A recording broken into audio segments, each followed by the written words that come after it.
2025లో ఏదైతే భగీరథుని జయంతి అత్యంత వైభవంగా చేయాలనే ఉద్దేశంతో ఒక ఉత్సవంలాగా ఈ కార్యక్రమాన్ని 15 రోజులుగా నిర్విఘ్నంగా చేస్తూ మరి ఈ రోజున ఏదైతే నిన్న గంగ ఏదైతే భూమికి వచ్చిన రోజు నిన్న అంటారు, ఏలూరుకి ఈ రోజున భగీరథుడు గంగను మళ్ళీ మై కోసం కార్యక్రమం చేస్తున్నారని ఇవాళ వర్షం కురిపించారని మీరు అందరూ కూడా అనుకోవాలి.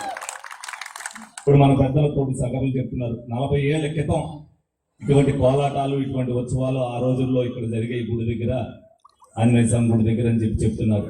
మరి ఇప్పుడు మళ్ళీ 40 ఏళ్ల సంవత్సరాల క్రితం గుర్తుండిపోయేటట్టుగా మరి కోలాటాలు కానీ కలసాములు కానీ మరి అన్ని కూడా ప్రేక్షకులందరికీ కూడా చూపించినందుకు మీ అందరికీ కూడా ప్రత్యేక ధన్యవాదాలు చెప్తున్నాను సగర కులస్తులందరికీ కూడా.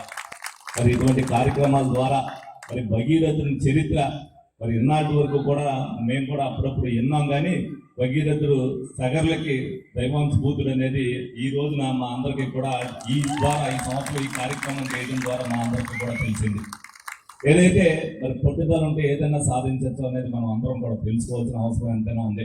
ఆ పట్టుదలను ప్రతి ఒక్కరు కూడా ఏదైతే మనం అనుకుంటామో ఒక డాక్టర్గా, ఒక ఇంజనీర్గా, ఏదైతే ఒక సైంటిస్ట్గా మనం తయారవడంతో ఎవరికి వాళ్ళు ఆ పట్టుదలతో సాధిస్తే సాధించలేనిది ఏది కూడా ఉండదు.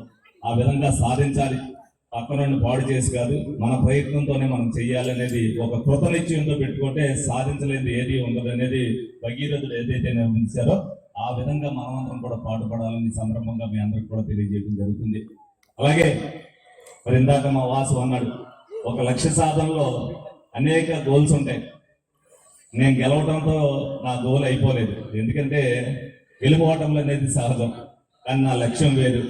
ఆ లక్ష్యం ప్రకారం నేను 5 సంవత్సరాల్లో నాకు ప్రజలు ఏదైతే విజయం ఇచ్చారో ఆ విజయానికి నేను ప్రజలకు చేసే సేవ పట్టే దానికి అయితే నా లైఫ్ ఏదైతే సార్థకత అవుతుందని నేను అందరూ కూడా అనుకుంటున్నా. దానికి సంబంధించి మరి సాంబా ఇందాక అన్నాడు, నాకు ఎప్పుడో మాట ఇచ్చారండి, నేను ప్రతి కార్యక్రమానికి ఎవరైనా సరే వచ్చిన ప్రతి కార్యక్రమానికి నేను అటెండ్ అవుతానని చెప్పి నేను చెప్పడం జరుగుతుంది.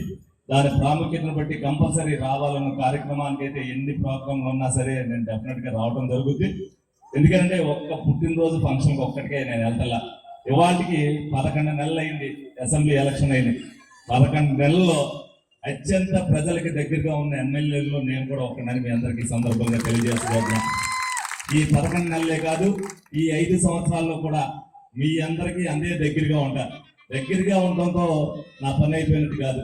ఏవైతే సమస్యలు వస్తాయో అన్ని సమస్యలు కూడా తీర్చలేని పరిస్థితి అయినా కూడా ప్రతి ఒక్కరికి కూడా దాంట్లో 90% పనులు వాళ్ళకి ఏదైతే సమస్యలకు వస్తారో ఆ సమస్యలు తీర్చే విధంగా పనిచేసి పెడతానని మీ అందరికి కూడా తెలియజేయడం జరుగుతుంది. మీ సగర్లకే కాదు, ఎవరికి ఏ కష్టం వచ్చినా సరే తప్పనిసరిగా ఆ కష్టానికి నేను ముందుంటానని సందర్భంగా మీ అందరికి కూడా తెలియజేయడం జరుగుతుంది.